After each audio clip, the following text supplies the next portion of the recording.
Isang malaking karangalan ang makasama kayong lahat sa umagang ito. Ngayong araw, nagtipon-tipon tayo para sa isang napakahalagang layunin.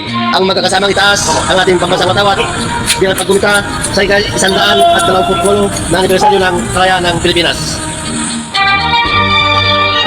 Ito rin ay isang paalala sa atin sa kasalukuyan na ang kalayaan ay isang regalong dapat nating pangalagaan, pagyamanin at ipagmalaki sa bawat araw ng ating pagtatrabaho at pamumuhay. Ang pagtalo ninyo sa joint pag-iinsin nito ay nagpapakita na anuman ang ating kampanin o uniforme, tayo ay nagkakaisa sa ilalim ng bawat watawat sa isang layunin, ang itaguyod, pagkagalingan ng ating bansa at ng ating komunidad.